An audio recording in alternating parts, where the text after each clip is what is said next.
Welcome. Good evening, everyone. Thank you so much for coming out tonight. My name is Anna Troster, and I am the Associate Director for Advocacy and Campaigns here at Lincoln Center. And as you may know, tonight's talk is part of a series focused on the historic neighborhood of San Juan Hill. And the series is part of a larger project called Legacies of San Juan Hill, which is a collaboration with the Schomburg Center for Research in Black Culture and the Center for Puerto Rican Studies at Hunter College. And it is dedicated to exploring the history, communities, and cultural legacy of the Manhattan neighborhood that existed in the area where Lincoln Center resides today, so this neighborhood. So all that to say, tonight's conversation will focus on the arts and entertainment landscape of San Juan Hill in the first half of the 20th century. And I'm so pleased, and without further ado, would like to introduce our speakers as they come up to the stage. So first, I'd like to welcome dramatist, archivist, and director, as well as producing member of the Classics Theater Collective, Arminda Thomas.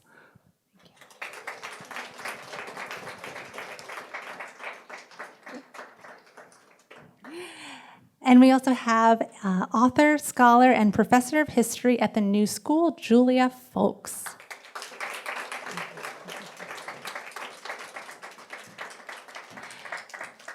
Our moderator for the evening is author, scholar, and associate provost for community engagement at the City College of New York, Dr. Vanessa K. Valdez.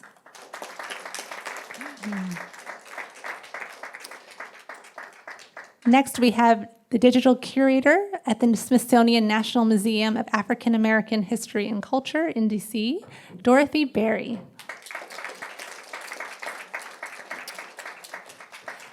And last but not least, I'm happy to welcome doctoral candidate in art history at the Graduate Center of the City University of New York, Jessica Larson.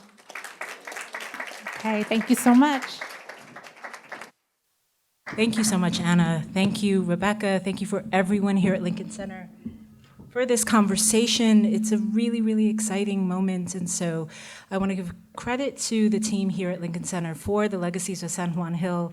This conversation about what was here before Lincoln Center, right? For many of us who grew up in New York City, we may know West Side Story, and like that's the beginning, right, of the Lincoln Center story. But in fact, of course, this land, like all lands, was indigenous lands. But this specific land, we're starting this conversation in the turn of the 20th century, and what San Juan Hill was then. And so with that, Jessica, could you tell us what the built environment was? Like what, if we were in this neighborhood, what would we see? Oh, yeah, sure. So in the late 19th century, San Juan Hill, or what will become known as San Juan Hill, is developing. But it's still sort of an outpost of downtown New York or Manhattan, where the bustling, what we really think of the metropolis is still concentrated much farther downtown. And so residentially, San Juan Hill is developing. There are a good number of sort of middle-class whites who have moved to the area as essentially a way to kind of escape the congestion, pollution, busyness of downtown, sort of like a suburban life. And so San Juan Hill has some residential construction, row houses essentially. They were, for the time, they weren't poor quality, but they, at least by today's standards, they would be considered kind of poor.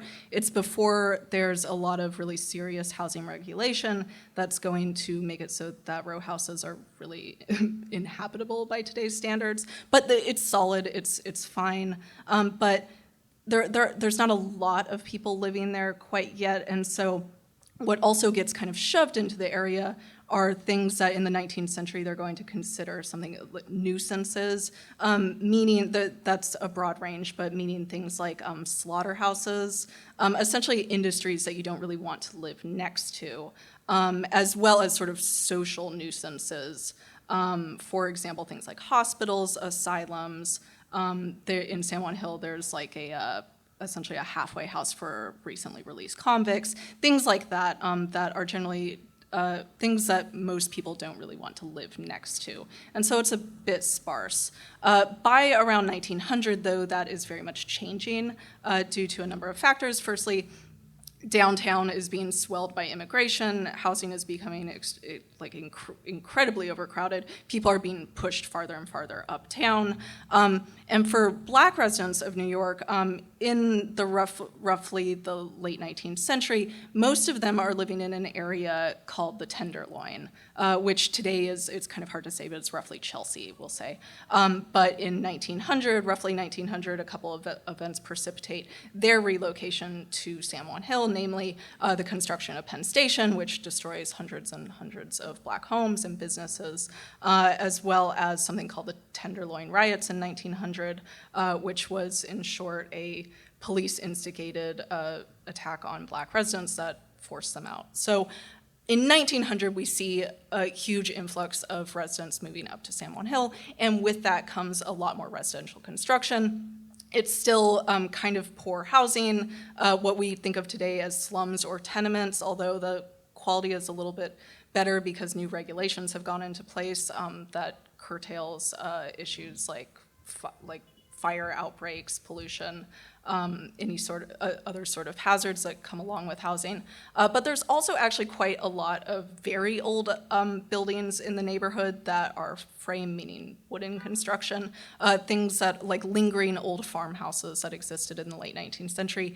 It sounds sort of idyllic now, but it was not at the time. It was actually extremely hazardous. There were a lot of fire outbreaks because of these sort of structures.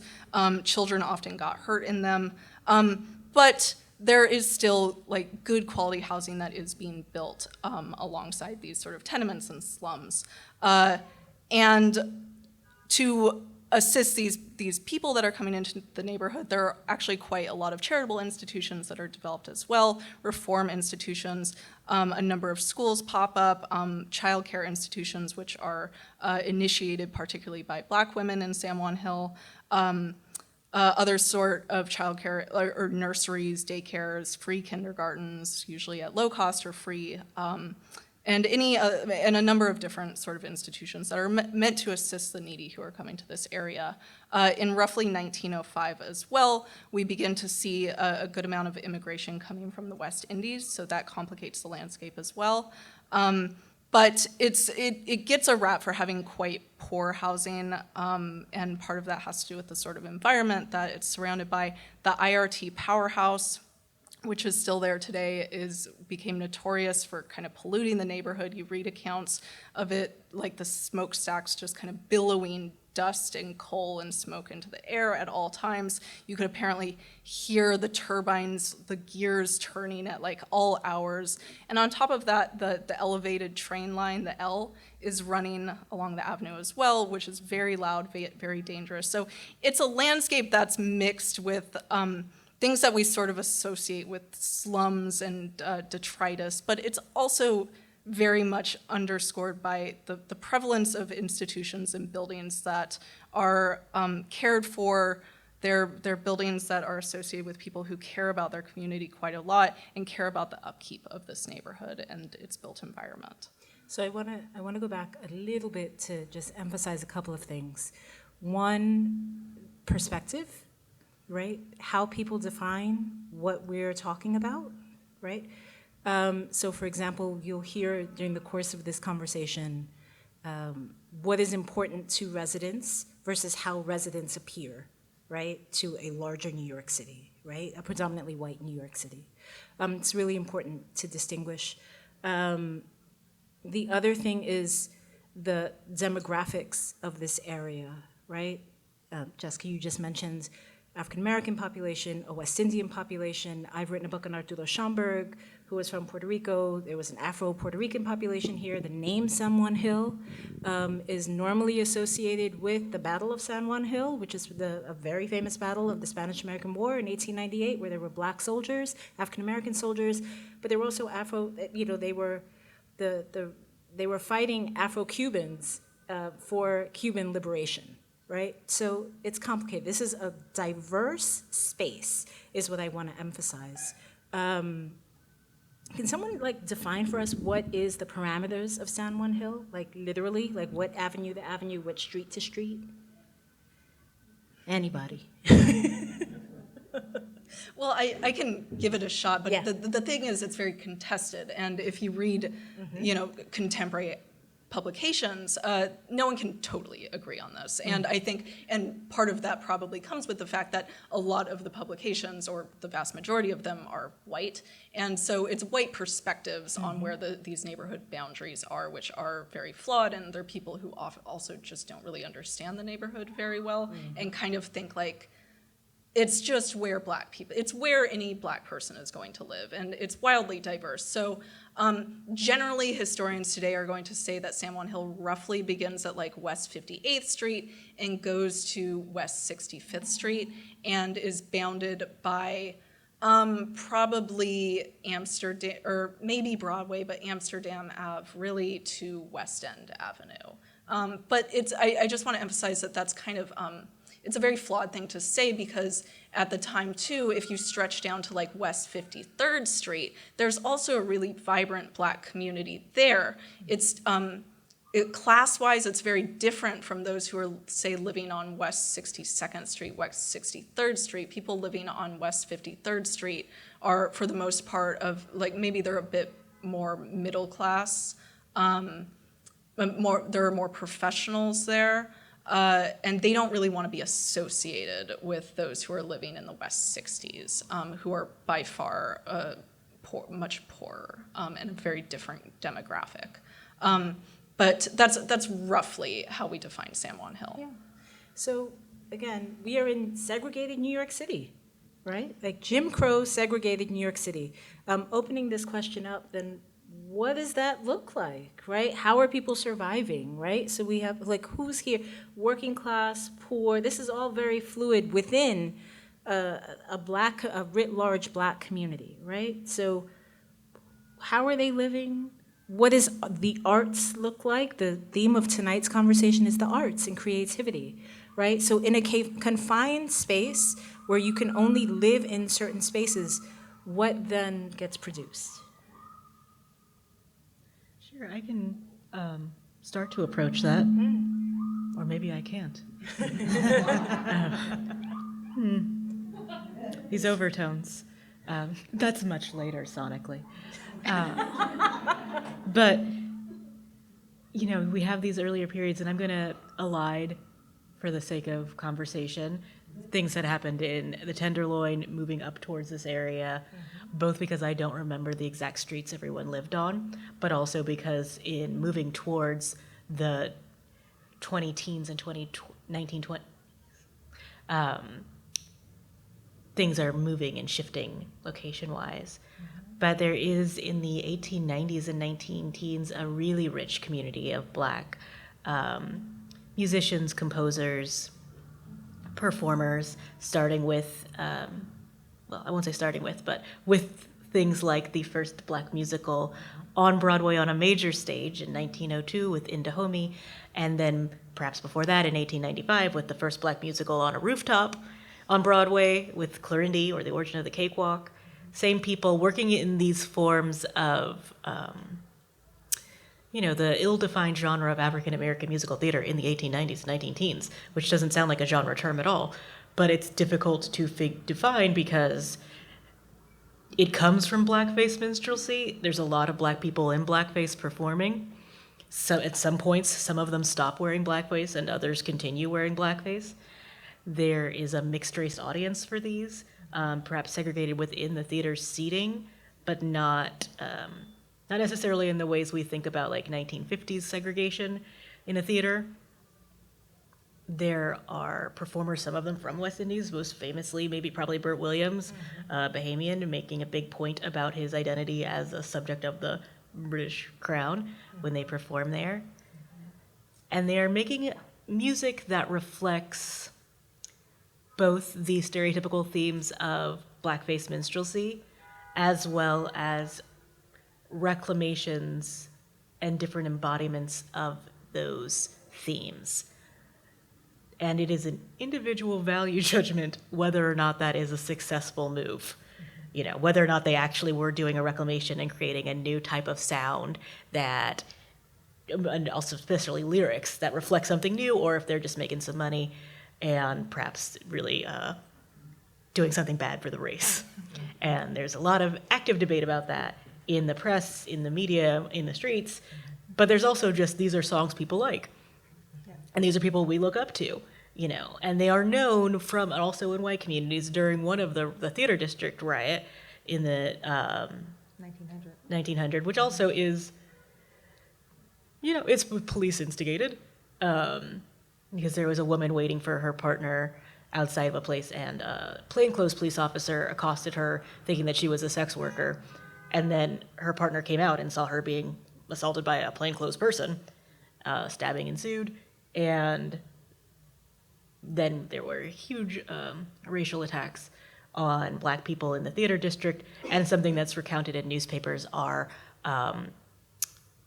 folks specifically calling out black performers, saying, you know, I want to get, like, we got to find Hogan, we got to find Walker, which is terrible, but also sort of a really clear sign about the widespread popularity of some of these folks who are maybe not as familiar to people today, and throughout those communities. So they were making new types of music that were based on earlier forms and would eventually really evolve into some of the things that we'll talk about later. But there's definitely those creativities, and also it should be pointed out that the skill sets were also diverse within those communities. Some folks come up through very traditional blackface minstrelsy touring groups. Others, like Will Marion Cook, a classically trained musician from an upper middle class family in DC, as part of their rich community of rich black people, and sort of getting frustrated at the strictures put upon him as a black performer, perhaps apocryphally, but maybe not. He recounted in his biography having a recital and reading a news review that said he was the best colored violinist in the world. And then he angrily goes into the writer's office and like messes up his desk and says, you know, I'm the best violinist in the world. And then never performed a violin concert again. Because that was his that was his deal.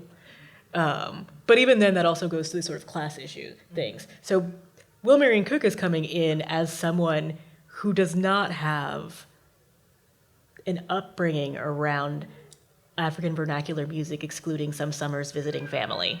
Right. And he's working with people from the Caribbean, he's working with Southern people, different experiences. Yeah.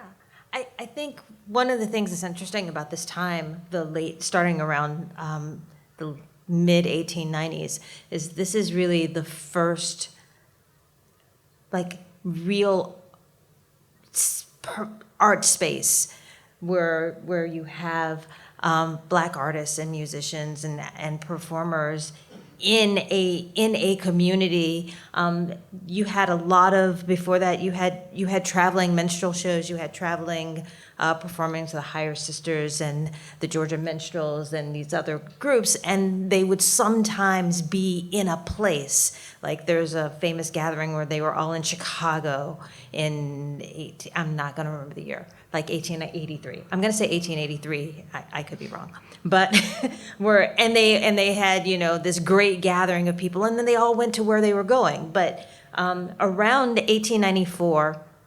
One of the troops called one of the show's troops, it wasn't a minstrel troupe anymore, it was called the Octoroon Company, and it was organized by a man named John Isham, who had been a stage manager for another show, and he was one of the early, in this time, African-American managers, and he organized the troupe in New York. A lot of them had been organized in Boston or in other places, but from then on, most black shows were organized in New York, so New York became kind of a landing space, and so you had people who were as...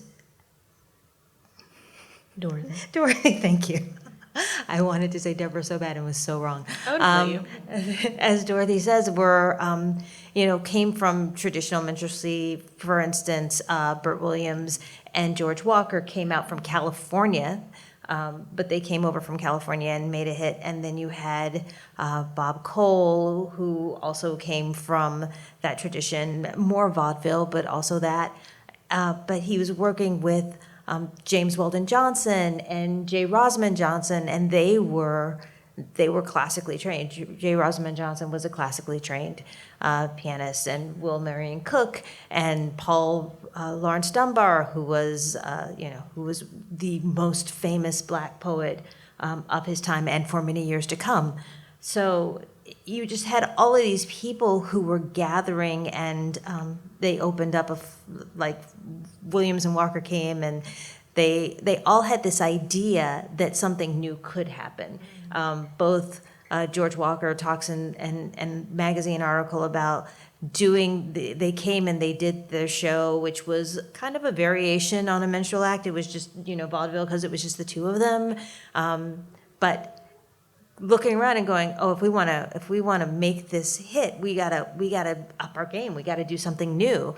And so, renting a flat on 53rd Street and inviting everybody who was, interested in this to come in. And just a couple of years later, the Johnson brothers came up from Florida, and they were renting flats on 53rd Street and communicating with these people too, and just being inspired. So just having a place where people could gather and be inspired in that way, and particularly in 1900 when the Marshall Hotel opened on 53rd Street. It was like a 4-story brownstone, but it had food, and it became very, very, very fashionable, and eventually shut down because people didn't like the integration. But before that, it was a place where you knew that you could run into to artists and see artists and be seen. And so it was really the first kind of community like that.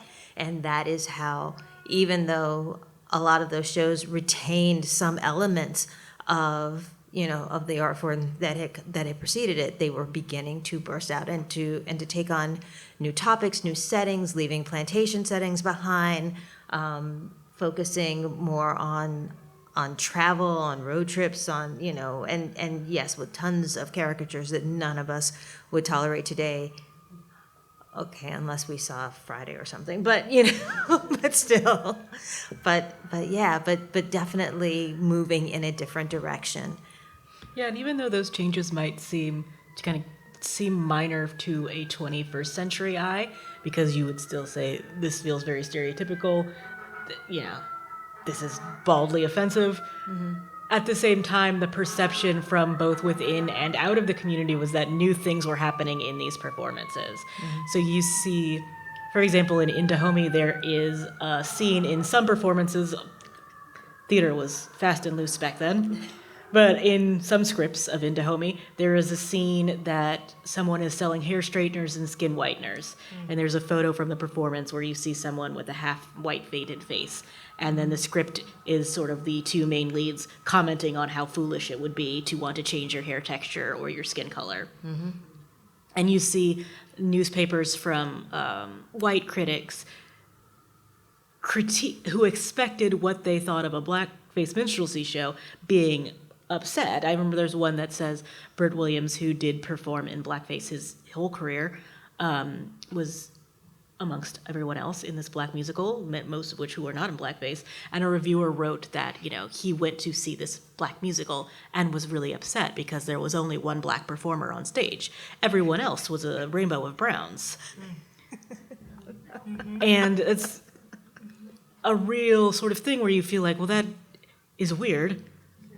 But also, it has something to say about like black performance on stage and who is allowed to be black on stage. And if you are black, you are allowed to be black on stage if you have painted your face. Mm-hmm.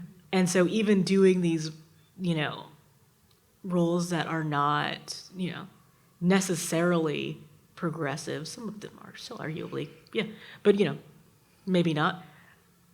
The ways they were doing performance were different than the thing everyone associated with black people.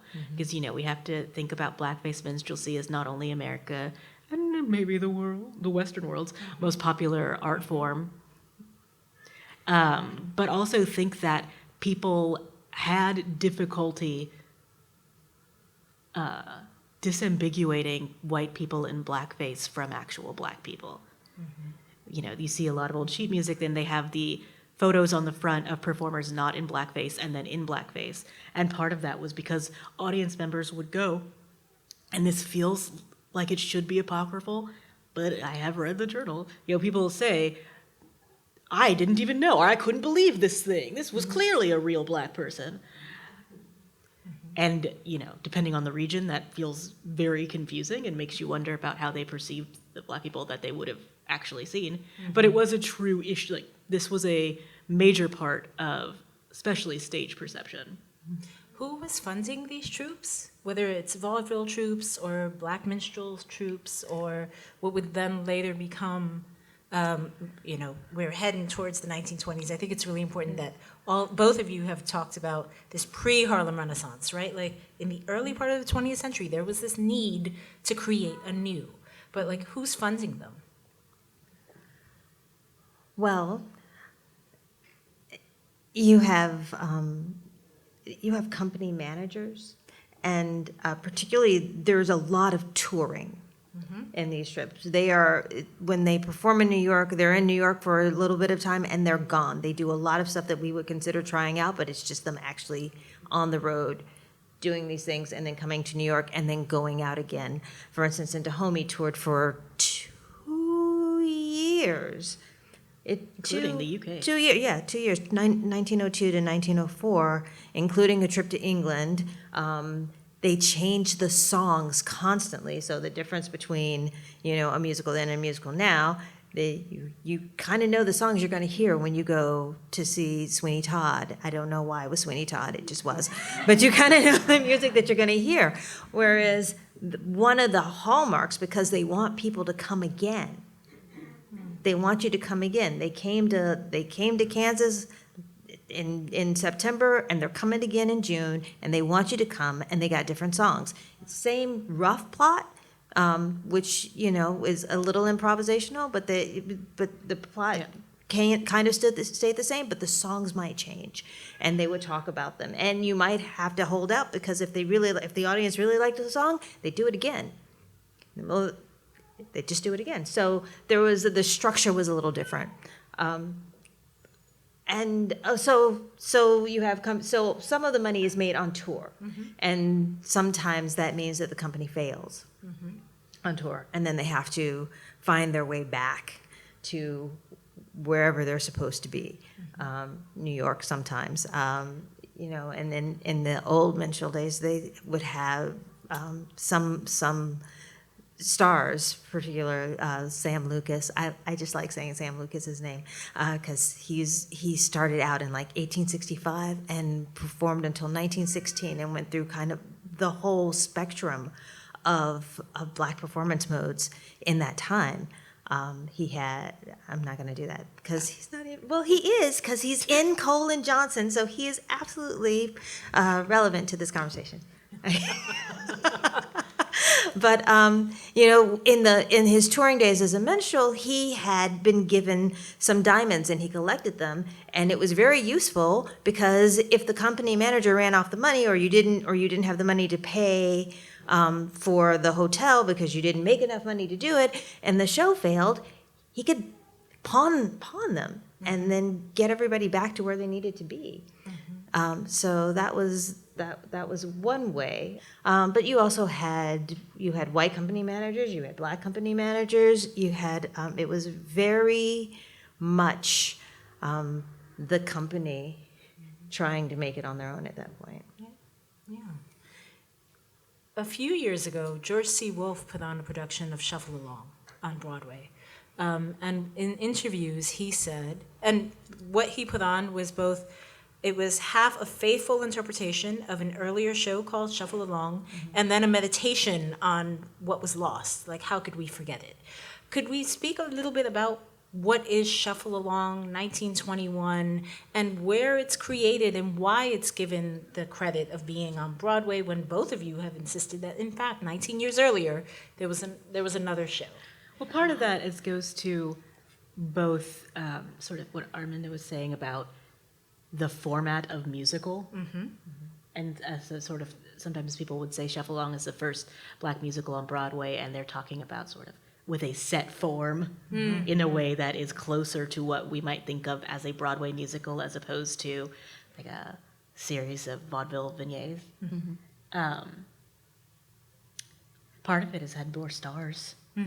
And also, to be frank, a easier to digest plot in terms of, you know, not being either baldly racist or the plot of In Dahomey is two guys are selling fake genealogical certificates to Black people, showing them that their heritage is royal.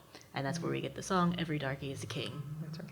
And then they decide, instead of selling these fake genealogical certificates, they should sell fake colonial certificates to a Black colony in Dahomey.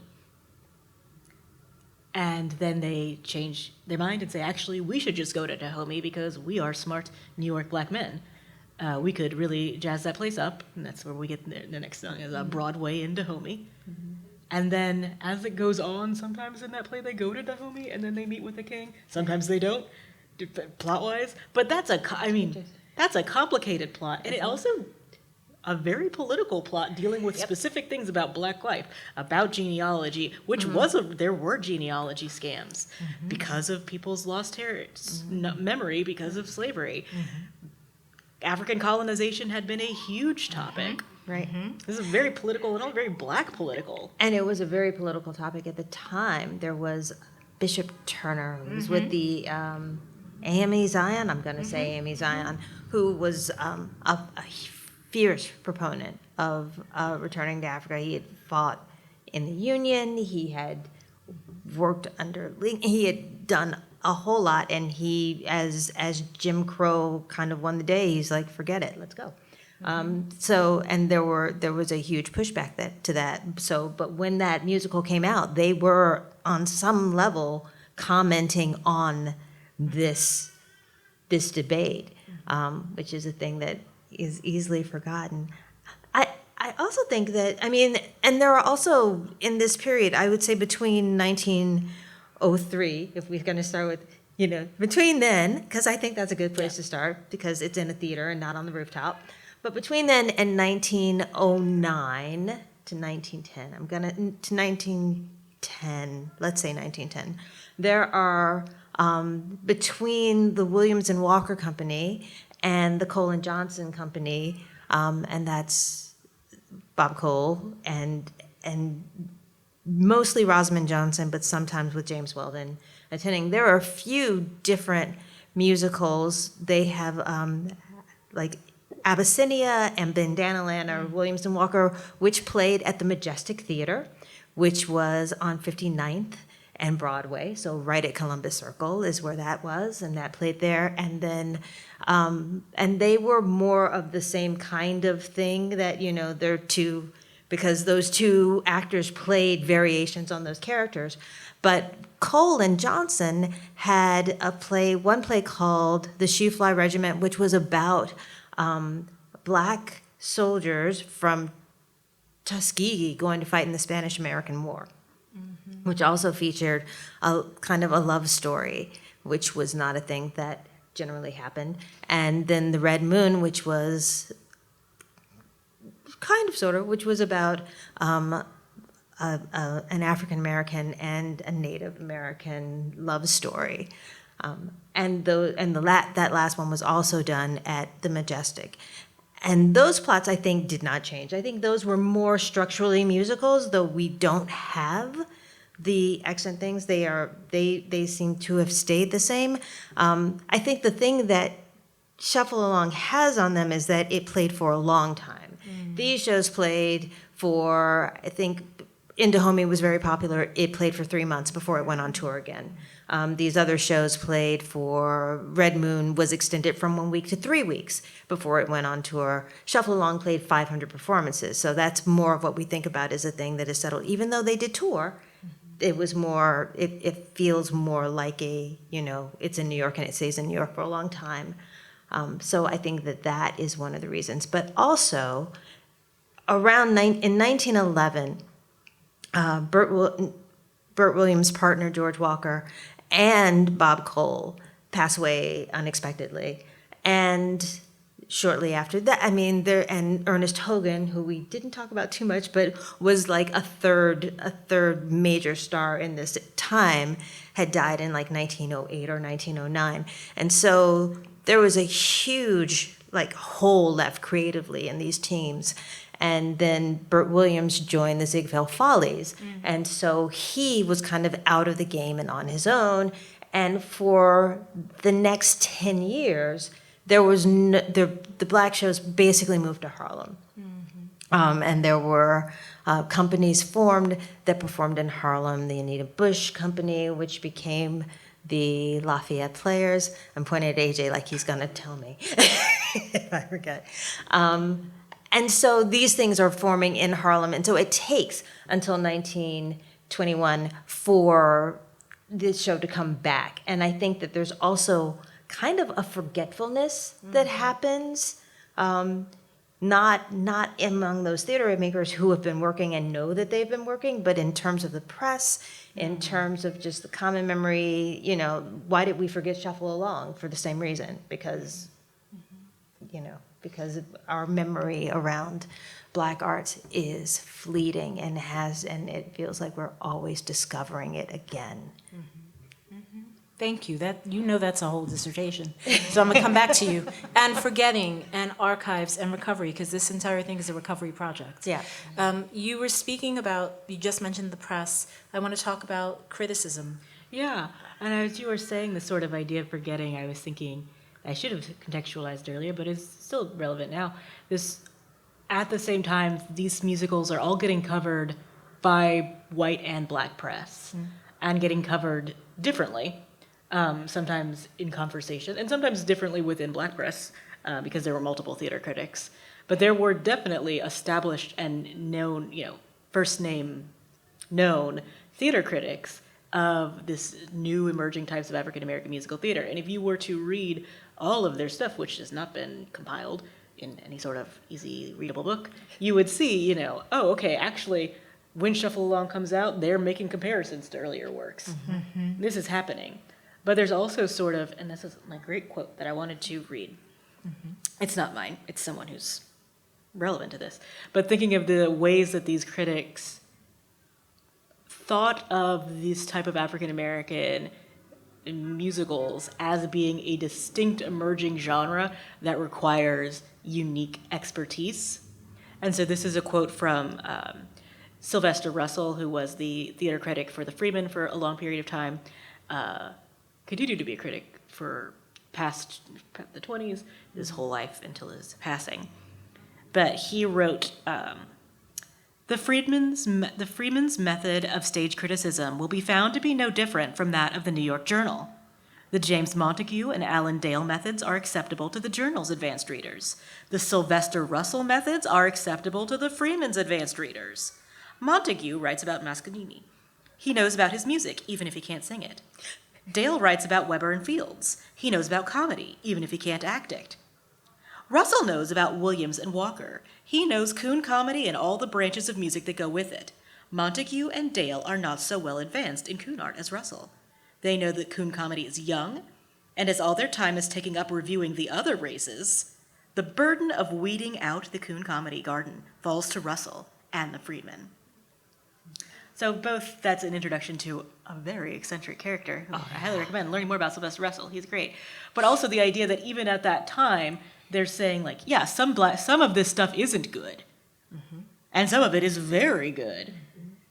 And the ways that you're judging that requires an actual, discernment of this music. And even that as an idea.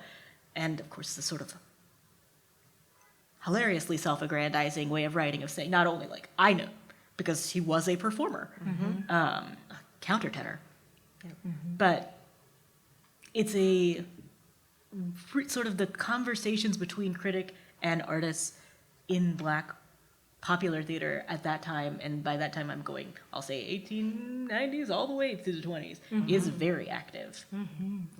Yeah, I mean, a few months ago, I had the conversation with Mark Anthony Neal, professor at Duke University, who's written, his last book is Black Ephemera, and it's talking about the loss of informed Black musical criticism at this moment, right? That there was a time when, a parent would have 10,000 albums, right? Vinyl, right? And in this moment of YouTube clips and streaming services, that there's a lack of knowledge, right? That with modernity, with progress, technological progress, what is lost, right? And yet we see this, we are seeing recurrent themes, whether it be police brutality inspiring riots or deterritorialization, uprooting, people moving, people having to move. All of this is recurrence of themes, right? That is not new to the 21st, the 20th, or the 19th century.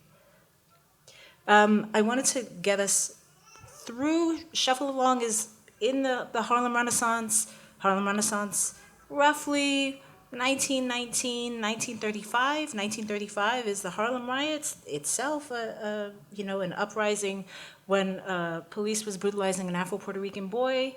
And, again, to be clear, the use of the word riot up until the 1960s meant white folks attacking Black populations in this country, right? There's a resignification of that word that happens with the murder of Martin Luther King, right? After the murder of Martin Luther King.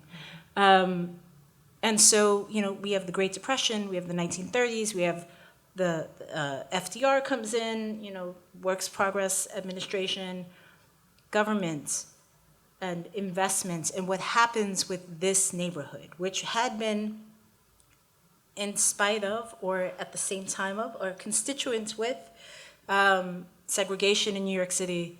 There is what you see suddenly, it appears as a different kind of relationship with this city. So, Julia, could you talk about that? This is magnificent here. The choreography going on and and connecting all of us. So this rich theater history that Dorothy and Arminda have been talking about occurs, in certain theaters in this neighborhood. And what's also going on at the same time as some of those theaters are music clubs and juke joints. It was one of the ways in which they were called. And, it's a good question about prompts us to think about where creativity comes from. And one of the things that this project is sort of asking at Lincoln Center is sort of, does creativity come from a neighborhood? Is it in fact, it seems to me much of what we're discovering and talking about with San Juan Hill is a resounding yes in so many ways, that this was a very creative neighborhood. And the one that I think of in this time period around the 1910s and 20s is not on the theater stages, but in those music clubs where there's jazz happening, and in particular jazz and dancing happening that end up resulting in the Charleston, that then gets transferred to the stages in the theaters that are nearby. And so that's in Shuffle Along, and then in particular on shows built around the Charleston in the 1920s that appear on the 63rd Street Theater and the Colonial Theatre here. And what Vanessa's asking me, though, is really about, sort of what changes. And what changes from the 1920s to the 30s is a real... there is, I think, with the Harlem Renaissance and other parts of what's going on in New York City, an understanding of the value of arts and culture more broadly. It's no surprise that New York sort of sees itself as a cultural capital, and it's trying to mimic in so many ways other Western European ideas of what a cultural capital might look like, with museums and theaters, and then a whole very rich commercial productions of theater predominantly going on. But there really is a shift in the 1930s by a difference in what people expect government to provide. And one of those sort of shifts is around funding for arts and culture. And this comes about largely through the New Deal, as you mentioned, and at a national level that's filtered down to local and city levels, so that the federal government is providing funding for theater projects, for dance projects, for art projects, and all of that. And What's happening here in New York City, though, under Mayor Fiorello LaGuardia, he's very supportive of all this. There are really rich New York City projects that are going on. There's what was called as the Negro Theater Project up in Harlem at the same time as a theater project that was obviously a segregated theater project, largely white theater project going on at the same time. And LaGuardia gets this idea that the city should actually have a theater. It should provide funding for the performing arts. He was an Italian, or came from partly from Italian heritage, loved the opera, and realized that, in fact, the arts needed to go to more people, and it needed to be not just for the elites and not just for the wealthy and not just really for white people, but needed to go to more people. And so he has this idea, and pretty much everybody says, this is absolutely not going to happen. There's no way anybody's going to agree that government should be providing this. The fear of sort of government censorship, particularly in the 1930s, as an overreach in terms of freedom of expression and possibilities of censorship that were happening in very clearly in Europe. But he pursues it, and eventually sort of what happens is they get an auditorium that's on the bankruptcy rolls on 55th Street that we now call City Center for Music and Drama. And that opens in December of 43. And it's a city building that's turned over to, and with a committed low ticket price for opera, theater, and dance, which was ballet. And it becomes the resident home for what was previously Ballet Society, but is called because of its residency at City Center, New York City Ballet, and also for the resident opera company, New York City Opera Company. And I'm saying all this because it's a precursor in so many ways, and a forgotten one in so many ways, to the ideas around Lincoln Center. You know, some of the, what happens in the 1930s is really disparate in this way. You had certain kinds of funding opportunities going towards the arts, and then you had neighborhoods like San Juan Hill that are getting increasingly disinvested. I was telling Vanessa and Arminda that before we began talking is that I went back to find the redlining maps, the maps that come out in the 1930s. This one was in 1938 by the government, essentially providing guidance, as many of you all may know, providing guidance for what areas are good places for banks to support mortgages. So private home ownership, commercial as well, and they are scored from A, B, C, D with different colors, A being green and D being places that you should not invest being red. And San Juan Hill is directly and very clearly a red area, a D area. And that lack of investment in so many ways that Jessica was talking about earlier, you know, this mixed neighborhood, this kind of tenement that, you know, wasn't really bad, but wasn't great maybe, you know, it becomes really a kind of easy target in so many ways, and particularly the mix of population that was here, the large African American and Caribbean, an increasing inflow from Puerto Rico, migrants from Puerto Rico, from the island, that end up cohering in this neighborhood in the 1940s. So it is not being invested in. And as you know, the ideas, and as after the war, when there is increasing federal funding for housing because of excruciating need for housing, Amsterdam Houses comes up in the 1940s, and then these ideas begin rumbling that city center is not enough, it's not grand enough. We need a platform for the performing arts that will rival that of the European centers and will place the United States, and particularly New York, as the cultural capital of the world, and that we need something that is not about the juke joints, that is not about these theater companies that are traveling and making money, you know, surviving. We need something that in fact requires far more government intervention and funding that was both public and private, but an enormous amount of public money went into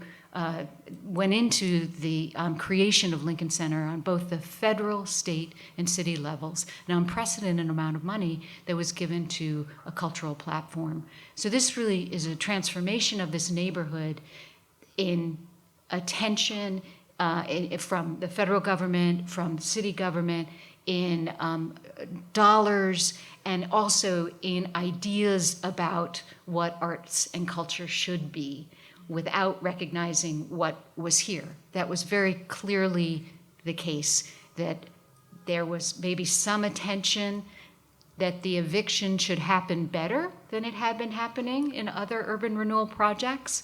And the Rockefeller family, and particularly John D. Rockefeller III, who was in charge of the Lincoln Center construction, felt very clearly that this had to be handled better, the eviction process. But it was handled nonetheless. And an enormous amount of people were moved out from this neighborhood. And that kind of creativity that happens by being in the neighborhood, by living with somebody who might be studying the trumpet or might be playing a trumpet, who might then also know somebody who is writing a play, who might also know somebody who could, put together a backdrop. The kinds of things that you hear in the biography of Thelonious Monk and of those people in the neighborhood, that is not how creativity was conceived. And artistic, processes conceived.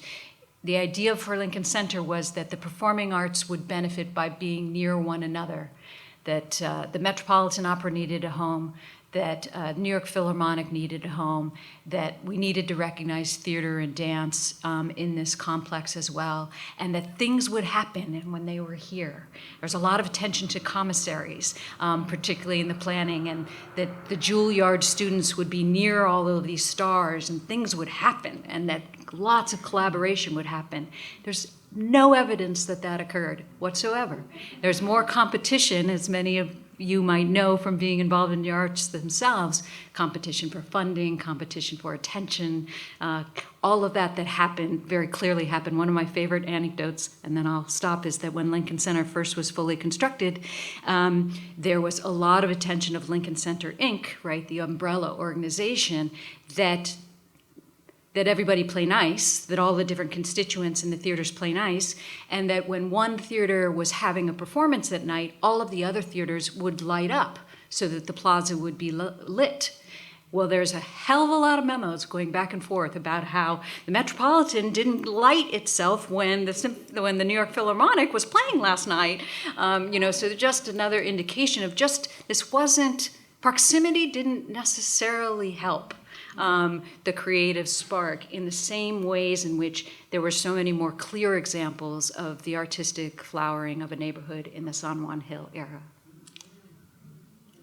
I did also want to say that many of you may be aware of this, but may not be aware of this, that in fact, ongoing conversations are happening. We are having a conversation about the legacies of San Juan Hill, but Lincoln Center is currently also involved in conversations looking towards the future of this space. And so they are having, and have had for the last year, conversations with community members on this site about what is the future of this place, right? And so I really want to commend the Lincoln Center, all of the representatives from Lincoln Center. And they are here, and you can ask them more questions, not only about, you may notice that there's a pay-as-you-wish option now for lots of different events, right? You may see that there's lots of moments of bringing folks in a way that I will commend like this current administration, because I'm a native New Yorker, I'm born and raised in this city. And I feel that there's a genuine attempt and real traction in bringing all of us together to figure out, as you were saying, what is art? Who invests? What's the creative spark? What does proximity mean? What is a neighborhood? What's a neighborhood in relation to the cultural work that is being done? Who defines that culture, right? And so I thank all of you for being here tonight, for being part of this conversation. We're going to hang around for a little bit, and so we encourage you to just talk to each other, talk to us. But thank you again for being a part of this conversation.